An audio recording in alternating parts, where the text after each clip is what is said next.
Why did God send the flood? Genesis does not begin with rain. It begins with a world corrupted by human evil and filled with violence.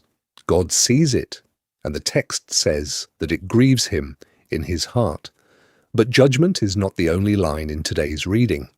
Genesis chapter 5 repeats, "Then he died." Psalm 136 repeats, "For his loving kindness endures forever." Between those two refrains, Noah finds favor and God promises a covenant before the first drop falls. This is day 3 of Imago's Scriptures Bible in a year. Today we will read Genesis chapters 5 and 6, followed by Psalm 136. Let us begin. This is the book of the generations of Adam. In the day that God created man, he made him in God's likeness. He created them male and female, and blessed them. On the day they were created, he named them Adam. Adam lived 130 years and became the father of a son in his own likeness, after his image, and named him Seth. The days of Adam after he became the father of Seth were 800 years, and he became the father of other sons and daughters. All the days that Adam lived were 930 years, then he died. Seth lived 105 years, then became the father of Enoch. Seth lived after he became the father of Enoch 807 years, and became the father of other sons and daughters. All of the days of Seth were 912 years, then he died. Enoch lived 90 years, and became the father of Kenan. Enoch lived after he became the father of Kenan 815 years, and became the father of other sons and daughters. All of the days of Enoch were 905 years. Then he died. Kenan lived 70 years, then became the father of Methuselah. Kenan lived after he became the father of Methuselah 840 years, and became the father of other sons and daughters. And all of the days of Kenan were 910 years. Then he died. Methuselah lived 65 years, then became the father of Jared. Methuselah lived after he became the father of Jared 830 years, and became the father of other sons and daughters. All of the days of Methuselah were 895 years. Then he died. Jared lived 162 years, then became the father of Enoch.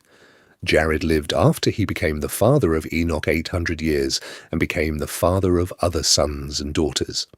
All of the days of Jared were 962 years, then he died. Enoch lived 65 years, then became the father of Methuselah. After Methuselah's birth, Enoch walked with God for 300 years, and became the father of more sons and daughters. All the days of Enoch were 365 years. Enoch walked with God, and he was not found, for God took him. Methuselah lived 187 years, then became the father of Lamech. Methuselah lived after he became the father of Lamech 782 years, and became the father of other sons and daughters. All the days of Methuselah were 969 years. Then he died. Lamech lived 182 years, then became the father of a son. He named him Noah, saying, "This one will comfort us in our work and in the toil of our hands, caused by the ground, which the Lord has cursed." Lamech lived after he became the father of Noah 595 years, and became the father of other sons and daughters. All the days of Lamech were 777 years, then he died. Noah was 500 years old, then Noah became the father of Shem, Ham, and Japheth. That was Genesis chapter 5. The family of Adam grows, but death shadows every generation. One man, Enoch, breaks the pattern by walking with God. The chapter ends with Noah, whose name carries the hope of comfort. We continue with Genesis chapter 6. When men began to multiply on the surface of the ground and daughters were born to them, God's sons saw that men's daughters were beautiful, and they took any that they wanted for themselves as wives. The Lord said, My spirit will not strive with man forever, because he also is flesh. So his days will be 120 years. The Nephilim were on the earth in those days, and also after that, when God's sons came into men's daughters and had children with them. Those were the mighty men who were of old, men of renown. The Lord saw that the wickedness of man was great on the earth, and that every imagination of the thoughts of man's heart was continually only evil. The Lord was sorry that he had made man on the earth, and it grieved him in his heart. The Lord said, I will destroy man whom I have created from the surface of the ground, man, along with animals, creeping things, and birds of the sky, for I am sorry that I have made them. But Noah found favor in the Lord's eyes. This is the history of the generations of Noah. Noah was a righteous man, blameless among the people of his time. Noah walked with God. Noah became the father of 3 sons, Shem, Ham, and Japheth. The earth was corrupt before God, and the earth was filled with violence. God saw the earth, and saw that it was corrupt, for all flesh had corrupted their way on the earth. God said to Noah, I will bring an end to all flesh, for the earth is filled with violence through them. Behold, I will destroy them and the earth. Make a ship of gopher wood. You shall make rooms in the ship, and shall seal it inside and outside with pitch. This is how you shall make it. The length of the ship shall be 300 cubits, its width 50 cubits, and its height 30 cubits. You shall make a roof in the ship, and you shall finish it to a cubit upward. You shall set the door of the ship in its side. You shall make it with lower, second, and third levels. I, even I, will bring the flood of waters on this earth, to destroy all flesh, having the breath of life from under the sky. Everything that is on the earth will die. But I will establish my covenant with you. You shall come into the ship, you, your sons, your wife, and your sons' wives with you. Of every living thing of all flesh, you shall bring 2 of every sort into the ship, to keep them alive with you. They shall be male and female. Of the birds after their kind, of the livestock after their kind, of every creeping thing of the ground after its kind, 2 of every sort will come to you to keep them alive.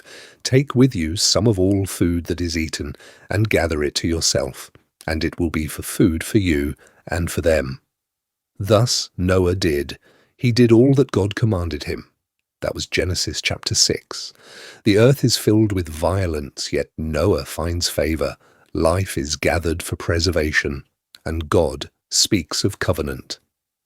Our final reading is Psalm 136, whose answer to every act of creation, deliverance, judgment, and provision is the same. God's loving kindness endures forever. Give thanks to the Lord, for he is good, for his loving kindness endures forever. Give thanks to the God of gods, for his loving kindness endures forever. Give thanks to the Lord of lords, for his loving kindness endures forever. To him who alone does great wonders, for his loving kindness endures forever. To him who by understanding made the heavens, for his loving kindness endures forever. To him who spread out the earth above the waters, for his loving kindness endures forever. To him who made the great lights, for his loving kindness endures forever. The sun to rule by day, for his loving kindness endures forever. The moon and stars to rule by night, for his loving kindness endures forever. To him who struck down the Egyptian firstborn, for his loving kindness endures forever, and brought out Israel from among them, for his loving kindness endures forever. With a strong hand and with an outstretched arm, for his loving kindness endures forever. To him who divided the Red Sea apart, for his loving kindness endures forever, and made Israel to pass through the middle of it, for his loving kindness endures forever, but overthrew Pharaoh and his army in the Red Sea, for his loving kindness endures forever. To him who led his people through the wilderness, for his loving kindness endures forever. To him who struck great kings, for his loving kindness endures forever, and killed mighty kings, for his loving kindness endures forever. Sihon, king of the Amorites, for his loving kindness endures forever. Og, king of Bashan, for his loving kindness endures forever, and gave their land as an inheritance, for his loving kindness endures forever. Even a heritage to Israel his servant, for his loving kindness endures forever, who remembered us in our low estate, for his loving kindness endures forever, and has delivered us from our adversaries, for his loving kindness endures forever, who gives food to every creature, for his loving kindness endures forever. O give thanks to the God of heaven, for his loving kindness endures forever. Genesis chapter 5 can sound like a list of names and ages, but its repetition carries the meaning. Again and again, children are born, years accumulate, and the same words return. Then he died.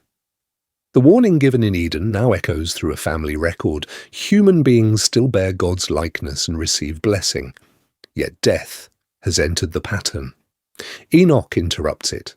Twice the chapter says that he walked with God, and instead of the usual ending, he was not found, for God took him. In a genealogy ruled by death, communion with God is marked as a different way to live. The final name is Noah. Lamech hopes that this son will bring comfort from the cursed ground and the toil of human hands. Genesis does not yet tell us how that hope will be fulfilled. It carries the question into the next chapter. Genesis chapter 6 opens with one of the Bible's most disputed scenes: God's sons, human daughters, the Nephilim, and mighty men of old. Jewish and Christian interpreters have not agreed on their identity. Some read the sons of God as heavenly beings, some as rulers, and some as Seth's descendants. The chapter does not settle that debate. It does state the reason for judgment with repeated clarity. Human wickedness is great. The human heart is continually bent toward evil. The earth is corrupt and twice filled with violence. Genesis does not portray the flood as arbitrary anger. The violence that began with Cain has not remained one brother's crime. It has become the atmosphere of the earth. Then the story says something startling. The Lord was sorry that he had made man on the earth, and it grieved him in his heart. The sentence uses deeply personal language. Human evil is opposed to God's will and wounds the world God loves. Before the flood is judgment, it is grief. Human hearts are turned toward evil. God's heart is grieved by what evil has made of creation. Judgment is God's refusal to call violence good or let corruption define the world. The story still makes us feel the flood's weight. Animals, birds, the ground, and human life share the consequences. Sin damages a shared world. At the darkest point, Genesis gives one short sentence. But Noah found favor in the Lord's eyes. Noah does not receive a private escape. He is called righteous and blameless among his generation, and like Enoch, he walks with God. His obedience becomes a means by which his family and animal life are preserved. Before the rain, God says, "I will establish my covenant with you." Promise enters the story while judgment is still approaching. Noah's final action is quiet. Thus Noah did. Against a world that takes whatever it wants, Noah receives a command and obeys. The contrast is violence against faithfulness. Psalm 136 answers the darkness with a refrain, "For his loving kindness endures forever." The psalm repeats that line after creation, deliverance, judgment on oppressive powers, wilderness guidance, rescue, and daily food. That is why it belongs beside Genesis chapter 6. Enduring love does not deny judgment. Creation is not abandoned to violence. Life is preserved, covenant is promised, and the story continues. Human violence fills the earth, but not the whole story. Then he died is real. So is the answer. His loving kindness endures forever. These chapters ask what fills the world around us and what forms the world within us. Violence becomes a pattern when people accept, excuse, or imitate it. Genesis refuses to call that normal. God sees it, grieves it, and judges it. The reading asks whether we will walk with God when the surrounding pattern moves the other way. Noah obeys before he can see the outcome. Faithfulness does not mean pretending that evil is small, it means trusting that evil is not ultimate, and ordering our lives around the God whose loving kindness endures forever. Day 3 began with a genealogy marked by "Then he died," and ended with a psalm marked by "His loving kindness endures forever." Genesis gives a direct reason for the flood. The earth is corrupt and filled with violence. God is grieved, Noah finds favor, life is gathered, and covenant is promised. Tomorrow, Genesis chapters 7 through 9, bring the flood itself. God remembers Noah, dry ground returns, and the sign of the covenant appears in the clouds. Psalm 1 will place two ways of life before us. This has been Day 3 of Imago Scripture's Bible in a year.